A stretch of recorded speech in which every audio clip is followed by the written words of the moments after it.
बच्चों के शासक नहीं सहायक बने। ऑडियो 2। बच्चों को पैसे देते समय यह बता देना चाहिए कि पैसों का उपयोग किस तरह किया जाए।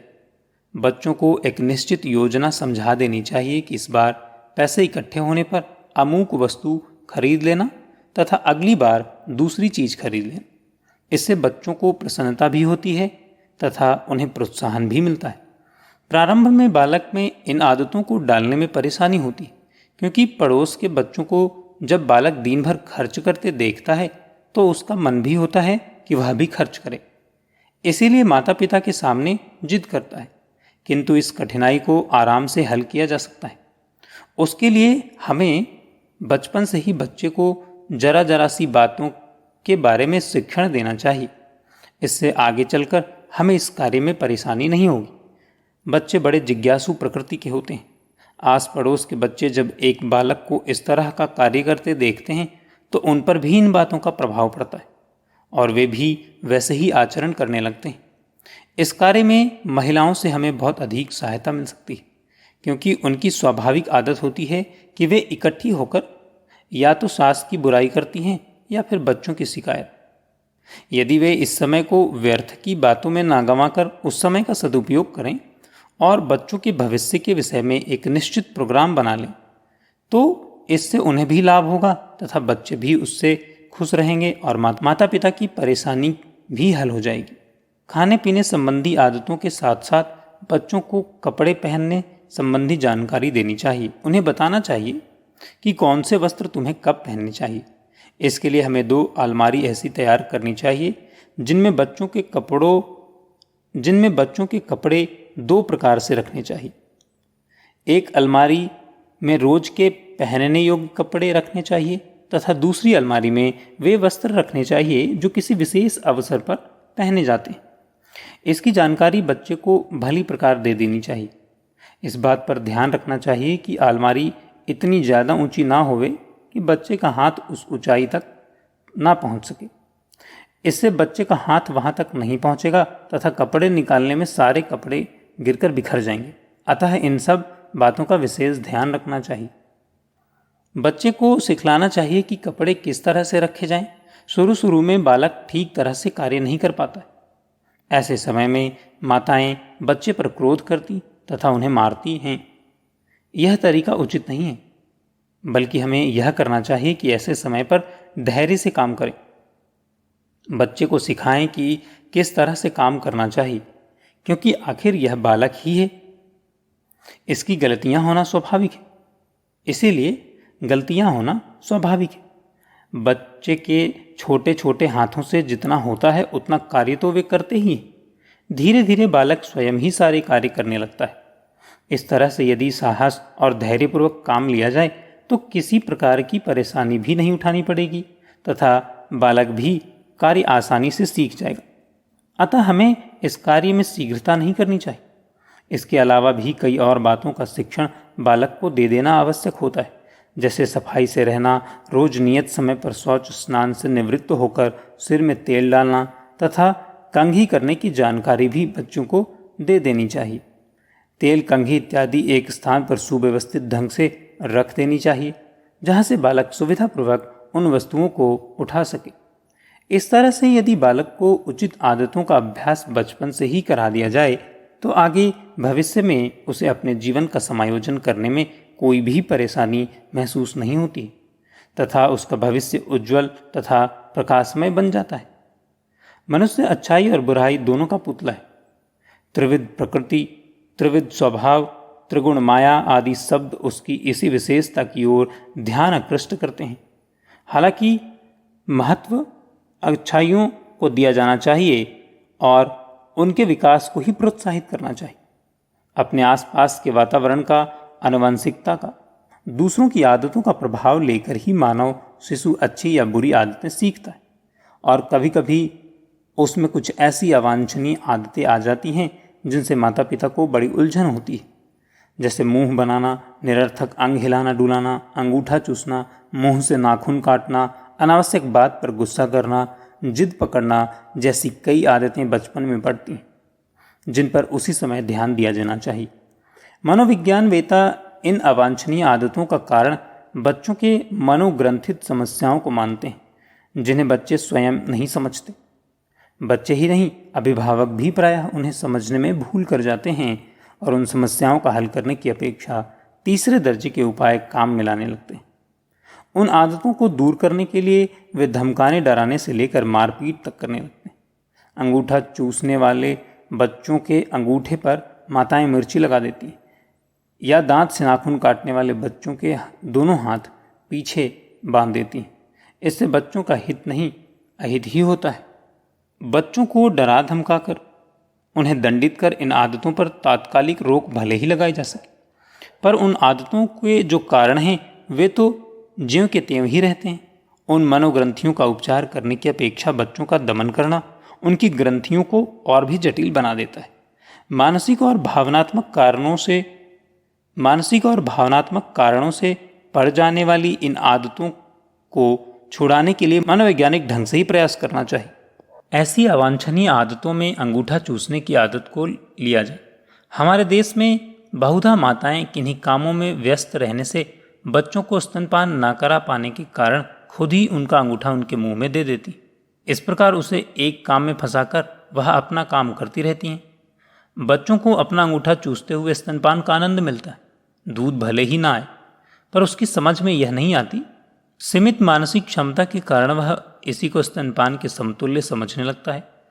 उस समय तो इसमें कोई मानसिक उलझन नहीं रहती, पर उलझनग्रस्त बच्चे प्रायः 4 वर्ष की आयु में अंगूठा चूसना आरंभ करते हैं। मनोवैज्ञानिक इसका कारण यह बताते हैं कि बच्चा अपने आसपास के वातावरण से असंतुष्ट है और वह अपने से ही अपने को तृप्त करने का प्रयत्न कर रहा है। ऐसी स्थिति में धीरज से काम लेने की आवश्यकता है।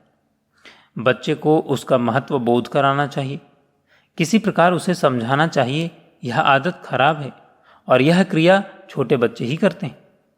जब उसे अपना महत्व बोध होने लगता है, वह समझने लगता है कि मैं स्तनपान की उम्र को पार कर चुका हूँ, तो असंतोष की बनी हुई ग्रंथि अपने आप खुलने लगती है और वह वातावरण से अपने अनुसार समझौता शुरू कर देता है। दांतों से नाखून काटने की आदत बड़े लोगों में पाई जाती है और बच्चों में भी, लेकिन इसकी जड़ें बचपन में ही प्रस्फुटित होती। आकृति विज्ञान के ज्ञाता भी यह मानते हैं कि दांतों से नाखून काटने का स्वभाव व्यक्ति के हिंसक स्वभाव का परिचायक है। मनोविज्ञान वेताओं का यह मत है कि बच्चे जब अपने आप को असुरक्षित अनुभव करने लगते हैं तो वे इस आदत के शिकार होते हैं। सुरक्षा की अभावात्मक अनुभूति उन्हें आक्रामक और प्रतिहिंसक बनाती, लेकिन लज्जा, संकोच और झिझक की व्यवस्था उनकी प्रवृत्ति की ओर इसी प्रकार प्रवृत्त करती है, अभिव्यक्ति देती है। इसका एक कारण यह है कि बड़ों की भांति बच्चों में भी अपना प्रभुत्व जमाने की महत्वाकांक्षा होती। शारीरिक, बौद्धिक और स्थितिगत कारण उसकी महत्वाकांक्षा पूरी होने में बाधक बनते। किन्हीं किन्हीं बच्चों में विशेष रूप से प्रभुत्व जमाने की कामना रहती, खास तौर से उनमें जो सुरक्षा के अभाव से ग्रस्त रहे हों, और जब उनकी यह कामना पूरी नहीं होती तो वे खींचकर दांत से नाखून काटना सीख जाते। सामान्य दृष्टि से भी देखा जाए तो नेल कटर या चाकू ब्लेड से नाखून काटने की अपेक्षा दांत से नाखून काटना क्यों अच्छा लगता है? सीधा सा उत्तर है सहज रास्ता तलाश करना, श्रम से बचना, और ये सब प्रयत्न की सुरक्षा के अभाव की अनुभूति बन जाती। अतः बच्चों की यह आदत छुड़ाने के लिए उन्हें दांत से नाखून काटने से रोकने की अपेक्षा उनमें आत्मविश्वास उत्पन्न करते हुए यह बात समझाई जानी चाहिए, सुरक्षा और आत्मविश्वास के अभाव में बच्चा दूसरों से भी घृणा करने लगता है। यह प्रवृत्ति उनमें तब जन्मती है जब हम उसकी उपेक्षा करते हुए दूसरे बच्चों को अधिक प्यार करते हैं। 8-10 साल के बच्चों को एकदम प्रौढ़ या समझदार मानकर उनसे वैसा ही व्यवहार नहीं करना चाहिए जिसमें वे अपने प्रति घृणा अनुभव करें। दांत से नाखून काटने की आदत को रोकने के लिए सावधानी के तौर पर उनके नाखून अधिक बड़े ना हो जाएं, इस बात का भी ध्यान रखना चाहिए। उन्हें यह भी समझाया जा सकता है कि शरीर के अन्य अंगों को साफ सुथरा रखने की तरह नाखूनों को भी स्वच्छ रखना चाहिए। दांत से कटे हुए खुरदुरे नाखून कितने भद्दे और कुरूप लगते हैं, तथा यह आदत उनकी सुंदरता को किस बुरी तरह नष्ट कर डालती है। ये सावधानियां तभी लाभदायी हो सकती हैं जब बच्चे की समस्याओं, उलझनों को समझते और उसका निराकरण करते हुए बरती जाए। बहुत से बच्चों में सोते सोते पेशाब करने की आदत भी पड़ जाती। छोटे बच्चे तो इस योग्य होते नहीं कि वे इस बात को समझ सकें और उन पर नियंत्रण रखा जा सके, पर बड़े बच्चों में कितने ही इस आदत के शिकार बन जाते हैं। इन आदतों के लिए जहाँ मानसिक प्रवृत्तियाँ जिम्मेदार हैं, वहीं शारीरिक कारण भी हैं।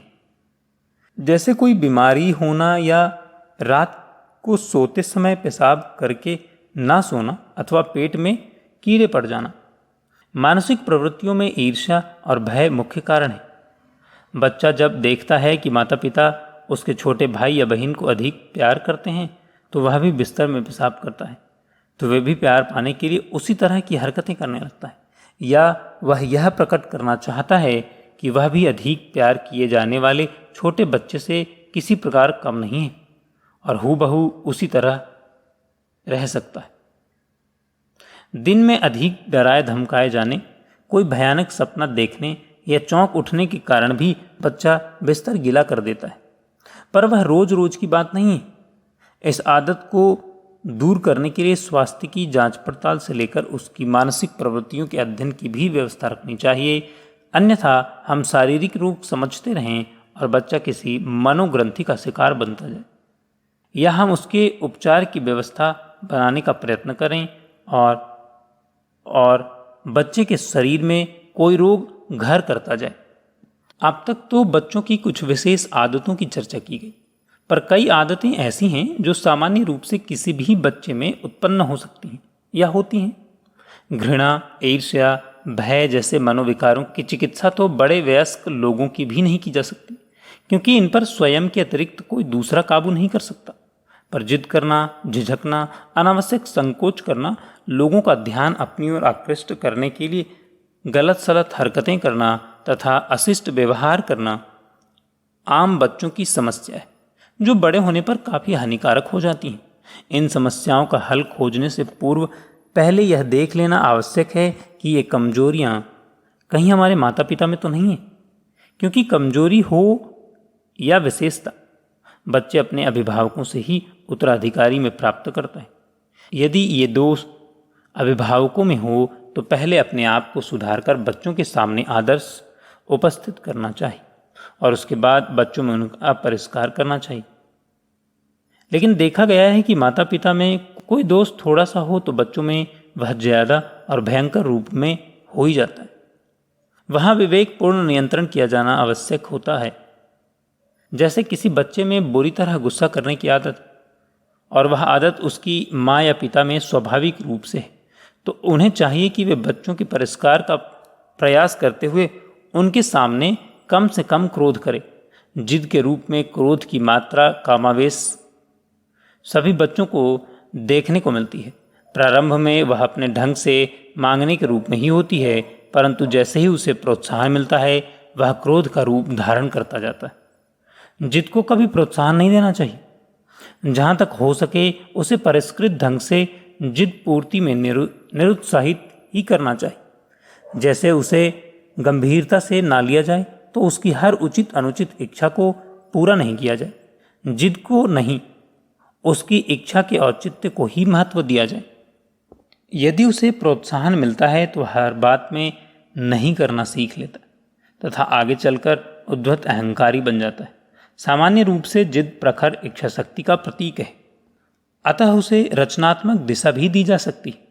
जो बच्चे अपने इच्छा पूर्ति के लिए बहुत बुरी तरह अड़ जाते हैं, उन्हें दूसरे अच्छे कार्यों की ओर प्रेरित करना चाहिए।